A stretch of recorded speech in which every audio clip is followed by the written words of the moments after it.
Hey gang, it's Kev from Get Bit, and today we are going to do a redo of the butterfly slash vertical jig setup. Anyways, I did a video like, I don't know, a year or 2 years ago. It was really crappy, bad quality, cheap camera on how to set up a butterfly jig. Basically same thing today with a little bit more details elaborated.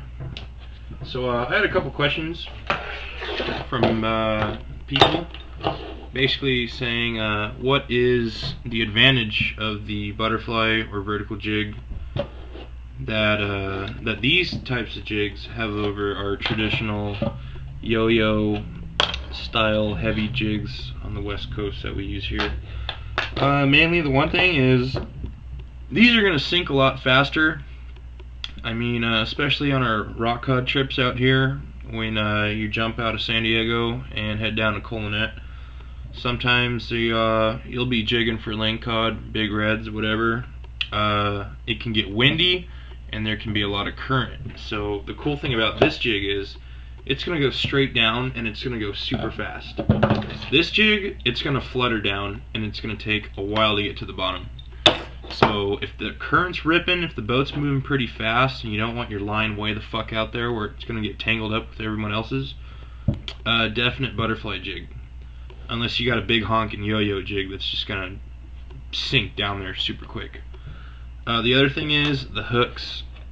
The system that this jig uses, which you will see in a little bit, the hooks are kind of free hanging, where this one's bolted to the jig. And the thing that sucks about, like, I'm not gonna bash Salas and Taddy. I mean, the 6X Junior, that's the jig right there. But honestly, dude, the hooks you put on these things are crap. And even as a deckhand too, I like to see guys using these just because it's so much easier to release fish. This kind of sucks when you got a pissed off yellowtail thrashing around and you're trying to pull that out of his mouth. The hooks do bend out very easily, and that's kind of the other thing. But yeah, the advantage this has is that it's a lot cheaper than this. I mean, I know these things get pricey. A 6X Junior, like $7-8 these days. A butterfly jig, this one here, I think was 18, and that's just for the jig, not for the hooks. When this thing's completely rigged up, it's about $30. So that's more of a wallet burner when you lose it on the bottom or bust off on a fish, or if you're one of those dudes that doesn't want to wait for the anchor to come down tight, caught in the prop. That sucks. That's $30 versus anywhere between $8 to $10 wherever you shop at. I don't know. So basically, what you're gonna need are you're gonna need the jig, and with the jig, they vary from like $12 to $20, maybe a little bit more depending on size and style. I know Shimano makes a different style. This, I believe, is the flat side, and I'm gonna call it Krusty the Clown color. I don't know. You're gonna need split rings, and tip: don't go cheap on the split rings, because these things are gonna be under a lot of pressure. So get some marine grade split rings. I like the owner split rings. Don't just walk into a hardware store and get some split rings, because chances are they're gonna be crap rings. And you want to make sure they're pretty strong, pretty thick rings. I can show you if I can get my sausage finger out to get one. That's kind of a thick ring. That's what you want. These size 7. The rings retail for, I don't know, like $6. Then you're gonna want the hooks. You can make these yourselves, but they sell them almost everywhere. So I'd rather just buy them. I mean, it's a pain in the ass to tie them and snell them up. But yeah, that retails for anywhere from $6 to $15. These, I think, were $8, and they are, yeah, that's owner brand also. So that's pretty cool. And after that, you want some solid rings. I know on the back of the box it says to use owner solid rings, but honestly I like going to the local tackle shop and buying the rings that you put on surface irons. The reason being that is that these bigger rings are going to give this jig a lot better action. Some guys say no, but to me, I've been bit a lot better with a bigger ring. So these are the rings. These are not welded yet. I have to go and weld it. Or you can buy really big solid rings. Basically that's it. It's got to be welded, but yeah, that's my ring there. And as far as tools, you want these. These are split ring pliers. Without it, it's going to be a bitch. So anyways, you want to get your split ring, and you want to get your solid ring, and you want to bust your hooks out too. So take out your hooks. I really just rip shit to pieces. Whatever. Get all the cardboard and crap off. So basically what you want to do is you want to put the split ring on first. So you take your split ring plier and kind of prop it in close to the edge, and then you can slide the jig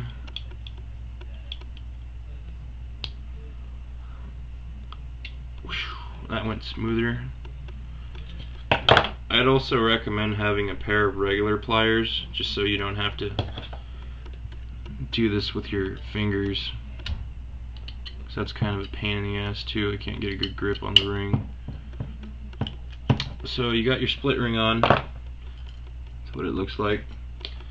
Then you take your solid ring and you slide that onto the split ring.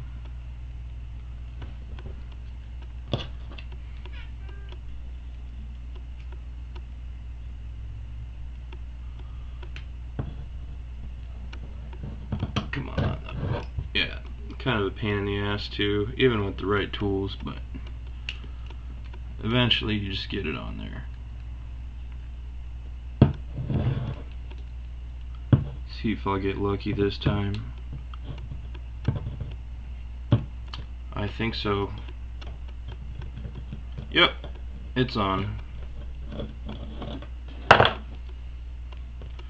So then you just want to twist that. In this case, since this is an unwelded ring, I'm going to go ahead and weld it first before I put the rings on. But I'm too lazy to go weld it right now. So I'm just going to slide these on. Make sure everything's intact. It's going to look like that. And you want to put your hooks on the solid ring. And basically you just kind of put that through the loop. Don't stab yourself. Kind of loop that through.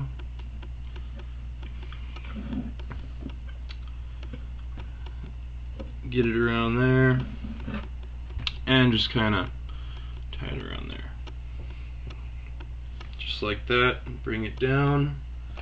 And same thing with the other one, unless you want to run one hook on it, which is fine. They also have a little thing on the back there, so you can run one through the back. But I'm just going to do the traditional double hook setup, where you run two hooks on it. And that's basically it. One thing you do not want to do is put a swivel instead of a solid ring. I've seen a lot of guys put swivels instead of a solid ring, and when they do hook up, it puts a lot of pressure on one side of the swivel and it'll tear it right out of the ball. So you don't want to use a swivel unless it's just one of those crazy heavy duty 500-pound grade swivels, but even with one of those, I really wouldn't recommend using a swivel. And that's pretty much it. That's the butterfly system.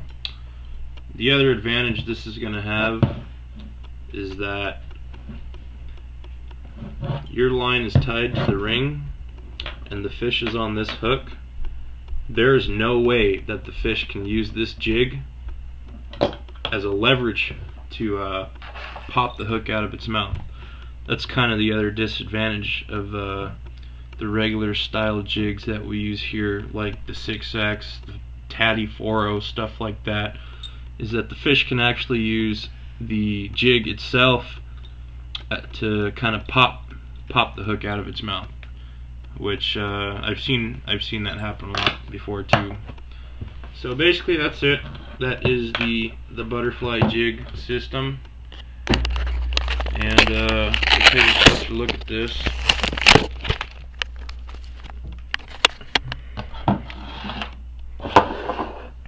Get that out of here. Just like that. So remember guys, split ring first and then the solid ring, but remember, always weld your ring first, because if you plop these on and then weld it, you're probably going to burn them off. And that's pretty much it. That is the butterfly vertical jig. This is the flat side model, and yeah, that's pretty much it. So try it out. It's getting popular. I'm starting to see it more and more. I'm gonna give it a shot myself. I already have, just I'm gonna get more into it. Yeah, a little pricier, but definitely it does have some advantages over our traditional method of fish killing. As you can see, this, yeah, it's got a bent hook. Still works though. Eventually it'll bust off, but yeah, that's it. Signing out.